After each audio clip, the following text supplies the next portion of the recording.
இங்க இவ்வளவு விஷயம் நடந்துன்னு இருக்குது.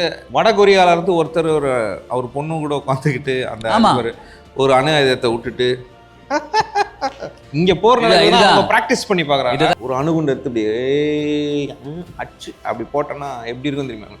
இப்போ என் வீட்டை எப்படி பார்ப்பாங்க? பயமா தான் பார்ப்பாங்க. இப்போ நான் அங்க இருக்கிறது அந்த பகுதியில் இருக்கிறவங்களுக்கு என்ன ஒரு நட்புறவா இருக்குமா இல்ல ஒரு பய உணர்வா இருக்குமா? அம்பேத்கர் வல்லரசாகிறத பத்தி சிந்திச்சிருப்பாரா? இங்க இருக்கக்கூடிய எளிய மக்களுக்கு சமத்துவத்தையும் கல்வியையும் ஒருங்கிணைந்த ஒரு மேம்பாட்டை பத்தி கொண்டு போறதை பத்தி யோசிச்சிருப்பாரா?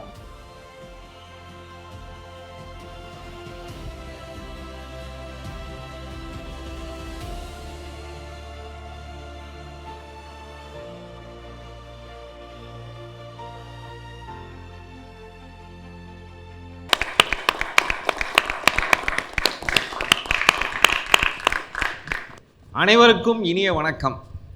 இது நம்ம பாலிடிக்ஸ் பசங்க. இப்போ அண்ணே சொன்னார்ல சார், ஸ்டார்டிங்கில் வளைகுடா போர்லேருந்து ஆரம்பிச்சாரு இந்த செஸ்.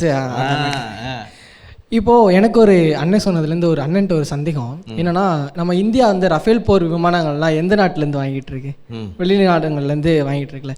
அப்போது அண்ணன் சொன்ன மாதிரி எக்யூப்மெண்ட்ஸ் அதாச்சும் இது ஆயுதங்களை கொடுத்து நாடுகளையே திருப்பி அந்த நாடு அடிக்கும் போது இந்தியா இன்னொரு நாடுகிட்டேருந்து வாங்கிட்டு இருக்கு. இந்தியாவை அந்த நாடு அடிக்காதா? கண்டிப்பாக இதுதான் சொல்கிறேன். தம்பி சரியான கேள்வி கேட்டேன். என்னன்னா டெக்னாலஜி ஃபுல்லாக நான் உங்கள்கிட்ட தான் நான் வாங்கிட்டேன். இப்போ எனக்கும் உனக்கும் போர் அவன் ஈஸியாக அடிப்பானேன்னு சொல்கிறேன்ல.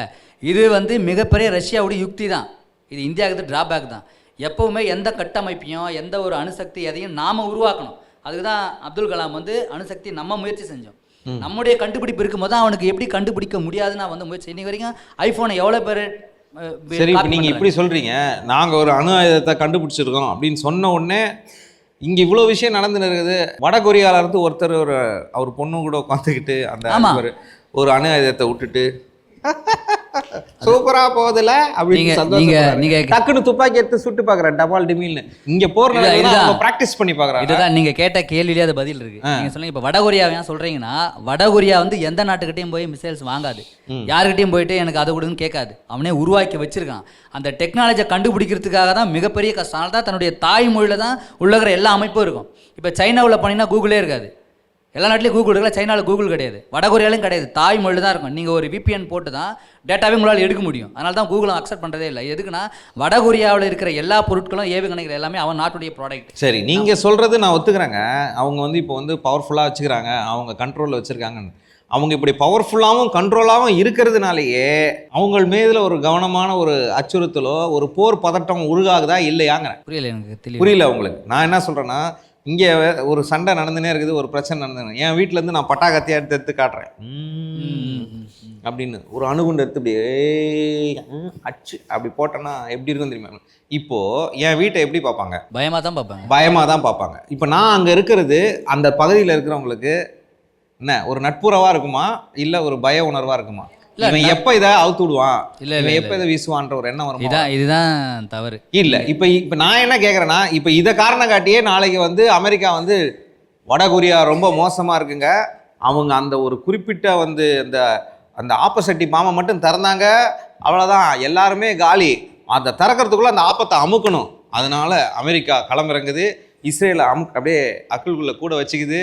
இந்தியாவும் வாங்க, பாகிஸ்தான் வாங்க, யாரெல்லாம் என் கூட வரீங்களோ உக்ரைன் வாங்க அப்படின்னு சொல்லிட்டு வாங்க சவுத் கொரியா வரீங்களா, பக்கத்தில் இருக்கீங்களா, ஒரு கிரேன் எடுத்துன்னு போகலாம் அப்படின்னு எடுத்துன்னு போனாங்கன்னா திரும்பி ஒரு போர் வருமா?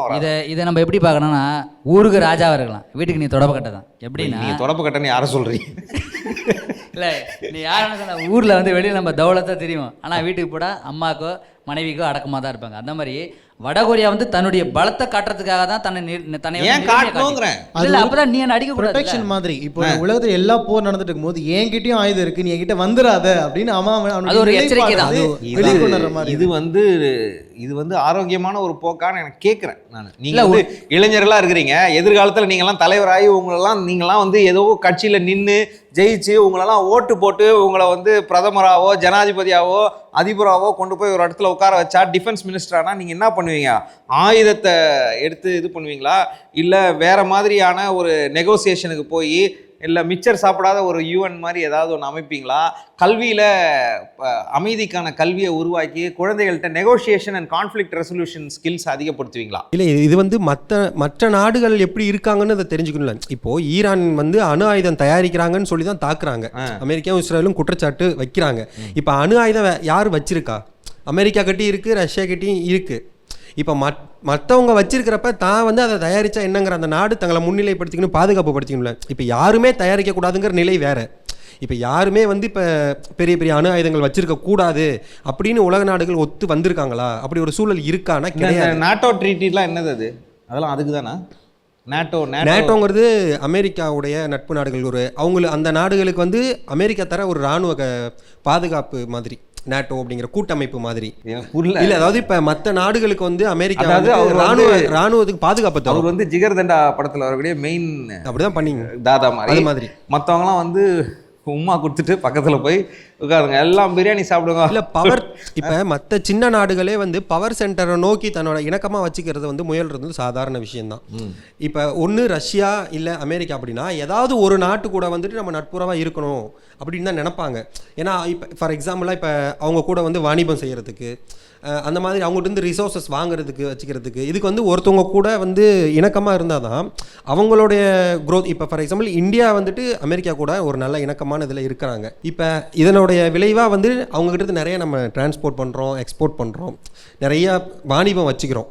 இந்த மாதிரி தான் எல்லா நாடுகளுமே நினைப்பாங்க. அது ஒரு இயற்கை தானே. இப்போ சின்ன சின்ன நாடுகள், இப்போ ஃப்ரீடம் வாங்கின நாடுகள் அப்படி இருக்கிறவங்களுக்கு வந்து நாங்கள் அமெரிக்க கூட்டமைப்பில் சேர்றோம் சொல்கிறதுல ஒரு வார்த்தையை மாற்றி அது இயற்கைன்னு சொல்லாதீங்க. இல்லை, அதுக்கான கட்டாயம் உருவாக்கப்பட்டு அது வந்து ஒரு வியாபார ஒரு அரசியல் சாதுரியமான தந்திரம் தானே அப்படின்னு நம்ம வந்து சொல்லலாம். இயற்கைனா மனுஷன் இந்த இயற்கை அது ஒரு சஸ்டைனபிள் கூட அது ஒரு அப்ரோச் மெத்தடாலஜி. இப்போ நான் கேட்குற கேள்வி சொல்லுங்க, இந்தியாவில் அதிகப்படியான நிதி எதுக்கு ஒதுக்கப்படுது? ராணுவ கட்டமைப்பு பாதுகாப்புக்கு. ஏன் அந்த நிலைமை? ஒரு சின்ன ஒரு தகவல் மட்டும். இப்போ பாகிஸ்தான் கூட போர் நடந்தப்ப அம்பேத்கர் வந்து எழுதின ஒரு கட்டுரை வந்துட்டு பயங்கரமா வைரல் ஆனிச்சு. அவர் என்ன சொல்லியிருக்காருன்னா, அந்த காஷ்மீர் இஷ்யூ வந்தப்ப அதை வந்து நீங்க காஷ்மீரை வந்துட்டு வேற மாதிரி அந்த கட்டுரையில மென்ஷன் சொல்லியிருக்காரு அம்பேத்கர். அதாவது அப்போவே 1950 காலகட்டத்திலேயே நம்ம ஒதுக்குற நிதி இருக்குல்ல, ஒரு ஆண்டுக்கு வந்து அதிகமாக செலவு பண்ணுறது வந்து இராணுவத்துக்கு தான், பாதுகாப்புக்கு தான். இதுக்கு என்ன காரணம்னா, நம்ம நாட்டை சுற்றி இருக்க நாடுகள் கூட நம்ம நட்புறவு இல்லாததை தான் ஒரு மெயின் ரீசனாக அவர் சொல்கிறாரு. இப்போ நல்ல இணக்கமாக நட்புறவில் இருந்தோம்னா நம்ம பயப்பட தேவையில்லை. இப்போ பக்கத்தில் சுற்றி சண்டைக்காரங்களாக இருக்காங்க அப்படின்னா தான் நம்ம வீட்டை சுற்றி வேலி போடுவோம். அப்போ இந்த கொஞ்ச நேரத்துக்கு முன்னாடி நான் சொன்னது கரெக்டாக இருக்கா? இல்லை கொஞ்ச நேரத்துக்கு முன்னாடி நான் என்ன சொன்னேன்? அதுதானே நான் சொன்னேன். ஆமாம், பக்கத்தில் இந்த மாதிரி ஒரு ஆயுதத்தெல்லாம் வச்சுக்கிட்டு நான் அப்படி பண்ணுவேன் அப்படின்னு சொல்லி சொன்னால் அது வந்து சரியாக இருக்குமா? உதாரணத்துக்கு இப்போ ஒரு இருக்காருங்க, நான் பக்கத்தில் போகிறேன், ஓகே, இப்போ இல்லை வந்தனா அடிப்பேன் அப்படின்னு இப்போ நான் ரியாக்ட் பண்ணுறேன்னா இவருக்கோ இவர் பக்கத்தில் இருக்கிறவருக்கோ இல்லை வீட்டில் இருக்கிறவங்களுக்கோ என்ன சொல்லுவாங்க? அவன் வந்துக்கினே இருக்கான், இல்லை போய் கராத்தே கிளாஸ்க்காவது போ, இல்லை ஒரு நாள் என்ன பண்ணுற டைம் கிடைக்கும் போது முடிச்சிரு, ரொம்ப டார்ச்சர் ஆகிடும் உனக்கு, நீ அடுத்த ட்ரை பண்ணுற, அவங்க களத்தில் இறங்கிட்டாங்கன்னா பிரச்சனை ஆகிடும். அதுக்கு நார்த் கொரியாவை சப்போர்ட் பண்ணுறதை தாண்டி அவர் என்ன சொன்னார்? காஷ்மீர் சம்பவம் அதான். அது வந்து நீங்கள் வந்துட்டு இராணுவத்துக்கு வந்து அதிகமாக நிதி ஒதுக்கிறதுக்கான காரணம் இது பின்னாடியும் தொடரும். இப்போ இந்த காஷ்மீர் இஷ்யூ வச்சு பாகிஸ்தானுக்கும் நமக்கும் இந்த பிரச்சனை முடியவே முடியாது. அப்போ இதுலேருந்து நம்ம நாட்டை காப்பாற்றிக்கிறதுக்கு என்ன பண்ணுவோம்? இராணுவ கட்டமைப்பு பாதுகாப்புக்கான அதிக நிதி ஒதுக்கிக்கிட்டே தான் இருப்போம் பாதுகாக்கிறதுக்கு. அப்போ ஒரு 3 பங்குல ஒரு பங்கு மட்டும் அங்கே போச்சுன்னா மீதி 2 பங்கு வச்சு நாட்டில் எப்படி டெவலப்மெண்ட் கொண்டுட்டு வருது? ஓகே, இப்போ நான் கேட்குற கேள்வி, அம்பேத்கர் 1950களில் இப்படி ஒரு பர்ஸ்பெக்டிவை போட்டிருக்காருன்னா அவருக்கு என்ன அக்கறையில் அது போடுறாருன்னு நினைக்கிறீங்க? அவருடைய மற்றதுக்கு செலவு பண்ணணும்னு ஒரு ஐடியாலஜியில் போட்டிருப்பாங்க. அதாவது ராணுவத்துக்கு உருவாக்கப்பட்ட அந்த நிதியை நாட்டுடைய மற்ற வளங்களுக்கு அதை பயன்படுத்தணும்னு ஐடியாலஜியில் போட்டிருப்பாரு. ஏன் பயன்படுத்தணும்னு அவர் பேசுறாரு? ஏன்னா இது என்னைக்கா இருந்தாலும் இது அழிஞ்சு போகிற ஒரு விஷயம் அப்படின்னு அவர் நினைச்சுக்கலாம். எஜுகேஷன் லெவலில் அவர் யோசிச்சிருந்துருக்கலாம். மக்களுக்காக இருக்கலாம். என்ன மக்களுக்காக அவர் பார்க்குறாரு?